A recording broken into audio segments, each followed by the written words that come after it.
In 1965, in Fort Worth, Texas, Don Haskins coaches a high school girls' basketball team. He is dedicated and intense, teaching his players the fundamentals of the game. The girls respond well, and after a hard-fought match, they celebrate a win by lifting him onto their shoulders. Not long after, Don is at home with his wife Mary and their children when the phone rings. On the line is a representative from Texas Western University in El Paso. They explain that the school's men's basketball team needs a new head coach, and they are offering him the position. Don meets with the school's board to discuss the offer. The board members are honest about their limitations. They do not have the budget to pay him a large salary. Instead, they will give him and his family a room in the men's dormitory, along with free meals in the campus cafeteria. The facilities are modest, but the position offers Don a chance to coach at the NCAA Division I level, something he has always wanted. After a moment of thought, he accepts the offer. The next day, Don and his family load their belongings into the car and make the trip to El Paso. On arrival, they are greeted by Mo Iba, the assistant coach. Mo takes them to their assigned living quarters in the men's dorm. The space is small, and the surroundings are far from luxurious, but Don does not seem bothered. Ross Moore, the team's trainer, is there helping to prepare the room, and Don introduces Mary and their children to both men. Mo takes Don to see the basketball court. The floor is uneven, and pigeons have taken residence in the rafters. The gym lights are dim, and the overall condition of the facility makes it clear that basketball is not a top priority at Texas Western. Don attends a practice session with the current roster. He studies their movements, taking note of their strengths and weaknesses. The players show effort, but the level of talent is not enough to compete with the best teams in the country. Don quickly realizes that if the minors are going to be competitive, he will need to recruit new players. He asks Mo about a budget for recruitment, but Mo tells him that any available funds are already set aside to repair the gym's lighting system. Don then takes his request to the university board, asking for money to travel and scout players. The board refuses, saying there is no recruitment budget. They tell him the school puts most of its athletic resources into football. Still, they offer one concession. They will provide scholarships to any players Don can personally convince to join the team. Determined, Don begins searching for talent in the local area. He visits high school games, neighborhood courts, and nearby colleges. Time and again, he is turned down. Players do not want to come to Texas Western, which is known as a losing program with little chance of national success. Just as Don begins to lose hope, he attends a game where he notices a young African-American player, Bobby Joe Hill, sitting on the bench. When Bobby is sent onto the court, his skill is obvious. Don approaches him afterward in the locker room and offers him a scholarship. Bobby declines, saying he is tired of being treated as a token black player, someone who gets put on the team but rarely gets a real chance to play. Don tells him that on his team, performance is what matters, not skin color. After some thought, Bobby agrees to join. When Don shares the news with Ross and Mo, both express concern. They warn him that in the South, black players are not accepted in Division I basketball and that recruiting them could bring trouble for the program. Don ignores the warnings. He is determined to bring in the best talent, regardless of race. He sets his sights on another promising player, Harry Flournoy. When Don approaches him, Harry hesitates, well aware of the racism he would face in Texas. Don visits Harry's home and talks directly to his mother, offering a full scholarship. She persuades her son to take the opportunity. Meanwhile, Mo is sent to New York to recruit. His direct manner almost causes a confrontation, but he manages to sign 3 more black players, Neville Shedd, Willie Worsley, and Willie Cager. Each player brings his own style and personality, adding to the diversity of the roster. Don also secures the commitment of David Ladden, one of the most sought-after players in the country. With this addition, Don now has 7 black players, an unusually high number at the time. The university administration grows uneasy, but Don refuses to change course. When the new recruits arrive, tensions surface quickly. In the cafeteria, black and white players challenge each other, showing off their skills and trading competitive remarks. Ross steps in before it becomes a fight. On the first day of training, Don works the team hard. He drills them on passing, defense, and positioning, stressing the importance of teamwork and discipline. Some players mock his experience as a girls' basketball coach. Don responds by increasing the intensity, making it clear that anyone unwilling to commit fully will be cut from the team. Despite the rules, Bobby convinces several teammates to go out to a nightclub. There, Bobby meets Tina, a waitress who catches his interest. The next morning, Don finds out they stayed out late. He punishes the entire team, including David, who did not attend, sending the message that discipline applies to everyone equally. As practices continue, Don notices Harry's grades slipping. Academic failure would make him ineligible to play. Don calls Harry's mother and gives Harry 2 weeks to improve. Harry works hard and manages to raise his grades just in time. With the season approaching, Don decides to cut Roy, a player who has underperformed in practice. Roy spends the night working on his skills in the gym, and the next day, he approaches Don, showing clear improvement and determination. Impressed, Don decides to keep him on the roster. The season opener arrives with anticipation and uncertainty. Don announces the starting lineup, which includes both black and white players. For many in the stands, the sight is unusual, and it draws curious looks. From the opening tip, the Miners struggle. They miss shots, commit turnovers, and allow easy baskets.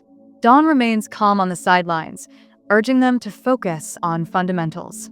Slowly, the players settle into their rhythm. Bobby makes quick steals and converts them into points. David controls the paint, blocking shots and securing rebounds. The defense tightens, forcing the opposition into bad shots. By the end of the game, Texas Western has secured a hard-earned victory. It is Don's first win at the Division I level, and it surprises both the crowd and the local press. That night, Bobby celebrates the win at the nightclub with Tina. When Don hears about it, he calls Bobby in and warns him again about breaking team rules. Discipline, Don reminds the players, is just as important as skill. Over the next few weeks, the Miners begin to win consistently. Their record draws attention, and newspaper articles begin to highlight their rise. The coverage is mixed. While some praise their performance, others question Don's decision to recruit so many black players.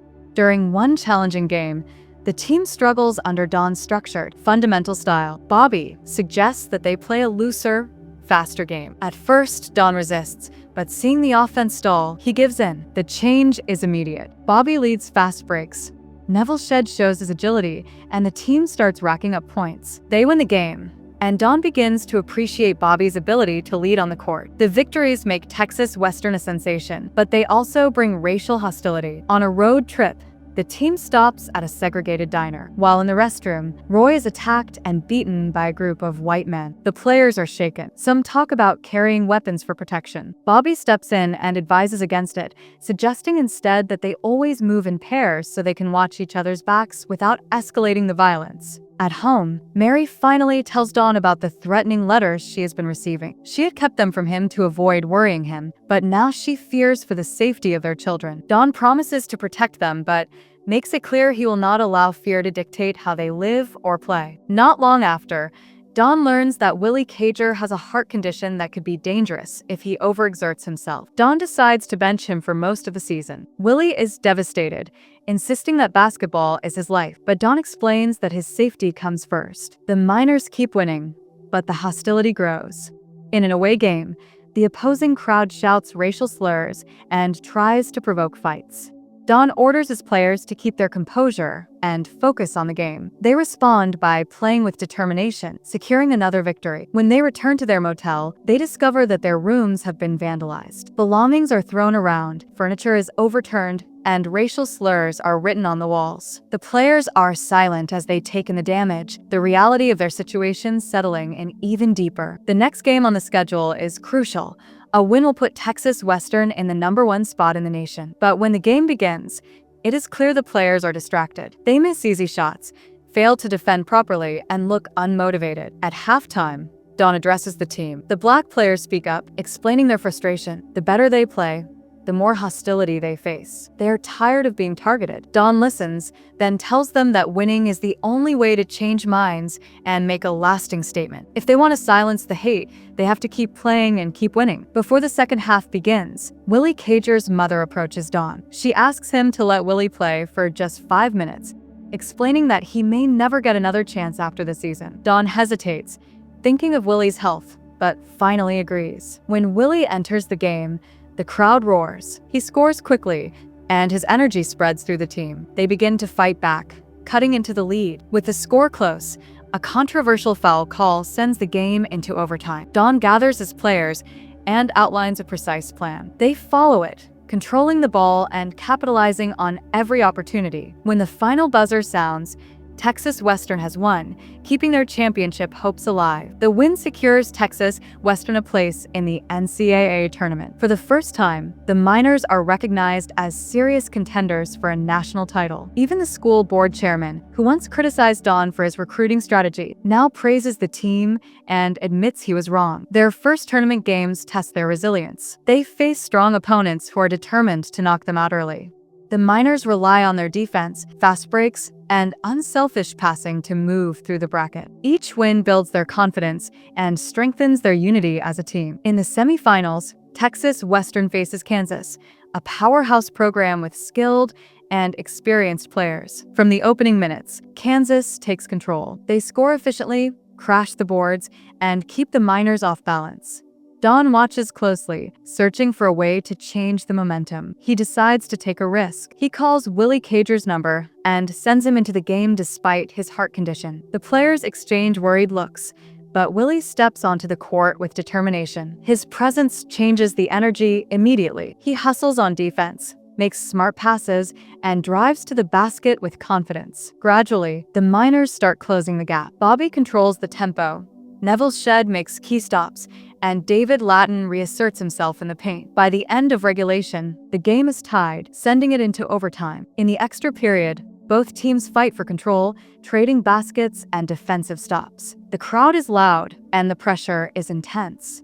Neither side can pull away, and the game goes into a second overtime. This time, the Miners seize the moment. They move the ball quickly, taking high percentage shots and locking down on defense. With just seconds remaining, they hold a narrow lead. Kansas tries a desperate final shot, but it misses. The Miners secure the rebound and run out the clock. The win sends Texas Western to the national championship game. The locker room erupts in celebration. For many of the players, this is a dream they never thought possible. In the post-game hallway, a university board member approaches Don. He offers a handshake and an apology for ever doubting Don's vision. Don accepts, but his focus is already on the next challenge. The championship will be played against the University of Kentucky, led by legendary coach Adolph Rupp. Kentucky is the #1 team in the country, with a long history of success and an all-white roster. The matchup is already drawing national attention, and the contrast between the two teams is a focal point of media coverage. At the pregame press conference, Rupp speaks confidently, dismissing Texas Western's chances without outright saying so. His tone makes it clear he does not see the Miners as equals. Don listens without reacting publicly, but inside, his determination grows. That night, Don calls his players to the court for a private meeting. He tells them he is going to make history by starting 5 black players in the championship game, something no one has ever done in NCAA history. He explains that this is not just about winning a game. It is about challenging the prejudice that has limited opportunities for players like them. The white players on the team, including those who will lose their starting spots, express full support. They tell their teammates to take the opportunity and make the most of it. The moment bonds the team even further. Game day arrives. The arena is packed with thousands of fans, the noise echoing off the rafters. On one side of the court stand the top-ranked Kentucky Wildcats, led by the legendary Adolph Rupp. On the other, the Texas Western Miners, a team that began the season as underdogs and now carries the hopes of making history. The players warm up, focused and intense. Don watches them closely, reminding them to stay disciplined, keep their composure, and trust each other. When the lineups are announced, the crowd reacts. 5 black players starting for the Miners, the first time this has happened in a national championship game. From the opening tip, the Wildcats try to impose their will. They play physical defense, set hard screens, and pressure the Miners' ball handlers. But Texas Western holds its ground. Bobby Joe Hill takes control of the offense, calling plays and using his quickness to break through defenders. David Lattin establishes his presence in the paint, blocking shots and pulling down rebounds. The first few minutes are a battle. Kentucky scores on sharp cuts and mid-range jumpers, but Texas Western answers with fast breaks and well-timed passes. Neville Shedd hustles for loose balls, and Harry Flournoy makes key defensive stops. Midway through the first half, disaster strikes. Harry goes up for a rebound and comes down awkwardly, injuring his knee. He tries to play through it, but the pain is too much. Don signals for a substitution, and Harry limps to the bench. Shortly after, David picks up his third foul, forcing Don to adjust his rotation. He brings in fresh players, but warns David to stay ready while being careful not to foul out. Kentucky senses the opportunity and attacks inside, trying to exploit the absence of their dominant center. Despite the setbacks, the Miners keep the score close. Bobby makes 2 crucial steals, converting both into layups. Willie Worsley provides energy off the bench, staying tight on his defensive assignments. As the first half winds down, Texas Western manages to edge into the lead. At halftime, Don gathers the team in the locker room. He reminds them that this is their moment, that they have worked too hard to let it slip away. He stresses the importance of defense, ball control, and patience on offense. The players nod, their focus unwavering. When the second half begins, Kentucky comes out aggressive, determined to reclaim the lead. They pressure the ball, double-team David, and force the Miners into quick shots. The game stays tight, the lead changing hands several times. Bobby continues to shine. He breaks presses with quick dribbles, finds open teammates, and sinks mid-range jumpers under pressure. David, now playing carefully, controls the boards and scores on putbacks. Neville and Willie scrap for every possession, refusing to give Kentucky easy baskets. With 5 minutes remaining, the Miners are up by just a few points. Don slows the pace, calling plays that use up the shot clock and force Kentucky to defend for the full possession. On defense, they tighten their rotations, contesting every shot without fouling. Kentucky begins to rush. They miss a contested three-pointer, and Bobby secures the rebound, dribbling the clock down before finding David for a decisive basket. The Miners extend the lead, and the crowd senses history in the making. In the final minute, Kentucky tries to trap and force turnovers, but Texas Western keeps their composure. The Miners hit their free throws, control the ball, and keep Kentucky from getting a clean look at the basket. The buzzer sounds. Texas Western has won, 72-65. The players erupt in celebration, hugging each other and raising their arms in triumph. Don, overcome with emotion, wipes tears from his eyes as the reality sinks in. This victory is more than a championship. It is a turning point in college basketball, proving that skill and teamwork are what matter, not race. In the years that follow, other programs begin recruiting Black players in greater numbers, and the sport changes forever. Many of the Miners go on to professional basketball careers. Others find success in coaching, teaching, and public service. Don continues to coach at Texas Western for 14 more seasons, leaving behind a legacy of courage and commitment to fairness. In 1972, Adolph Rupp recruits his first Black player at Kentucky, marking another step forward in the sport. The 1966 championship game between Texas Western and Kentucky remains one of the most significant moments in basketball history, a game that proved equality belongs on the court as much as anywhere else.